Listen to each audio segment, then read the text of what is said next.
경의하는 김정은 원수님께서는 이어 4.25 팀과 갯불팀 사이의 남자 축구 경기를 보시며 지도하시었습니다. Hang on a minute. Who's giving instructions? That's a bit strange. Football in North Korea makes a surreal impression. It makes me curious. What is it like to play football under the marshal's gaze? I want to know more, but I can't exactly just go there. So I ask at FC Luzern. Their North Korean striker needs time to settle in and learn the language.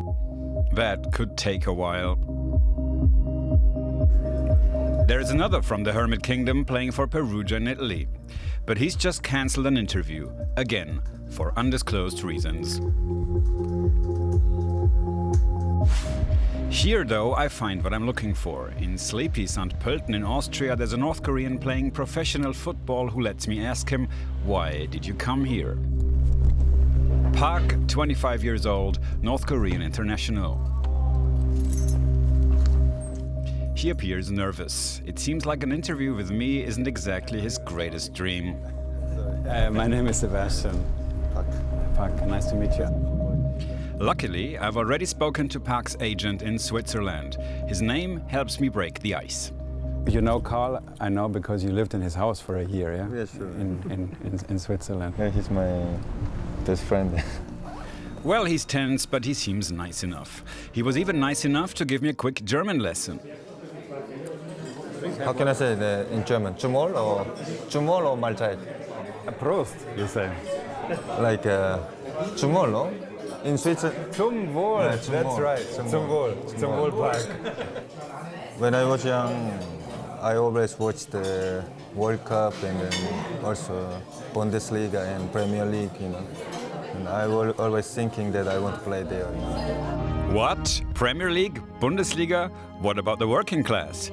Park is playing with my prejudices. This town might look like Pyongyang in a couple of places, but it's a long way from anything that Kim Jong-un would tolerate. How does Park get on in among all of these cultural differences? Last time I was with the team, and then we eat salad, and then they have some meat. I don't know. They said it's special for a strike. Park is under contract at SKN St. Pölten this season. Before coming here, he'd played in Switzerland since 2011. Sporting director and former Bayern player Markus Schupp was the one who signed him. Why?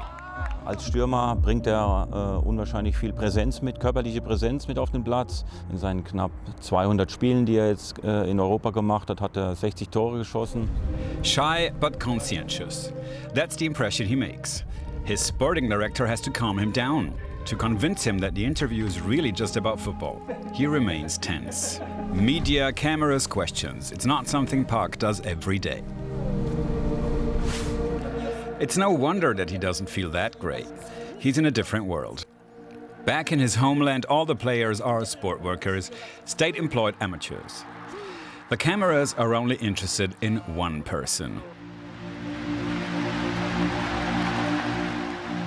I ask an expert what Park is doing here, Dr. Rüdiger Frank from the East Asian Studies Department of the Vienna University. Die Regierung hat vor einigen Jahren dann auch entdeckt, dass Fußball ihnen helfen wird, internationales Prestige aufzubauen. Und man steckt da richtig Geld hinein. 경의하는 원수님께서는 적국의 용의를 떨치는 데서 축구가 대단히 중요하다고 하시면서 Using football for international prestige, Russia and Qatar are already at it. And now North Korea.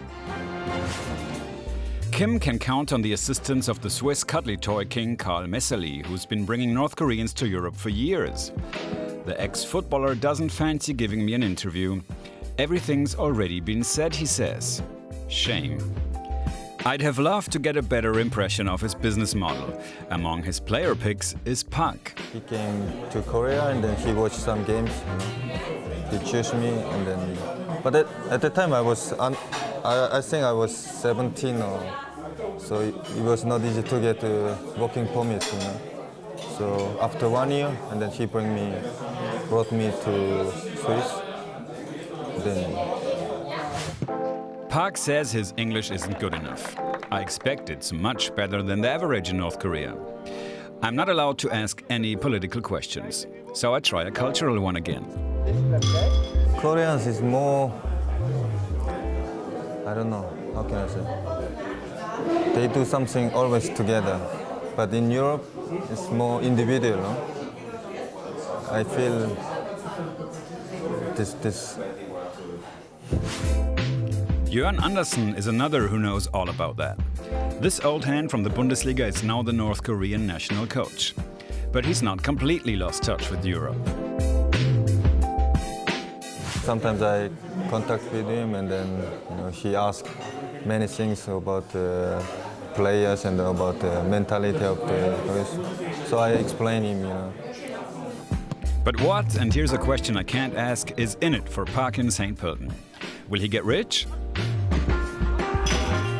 Es ist, glaube ich, vollkommen klar, dass die Fußballspieler, nachdem sie ja quasi Angestellte des Staates sind und Leiharbeiter im Auftrag des Staates, natürlich einen Großteil der Einnahmen, die sie bekommen, auch an eben diesen Staat zurückzahlen. Pak says that Europe is a personal chance to continue his development. I believe him. But he tells me that he's not given up on going home.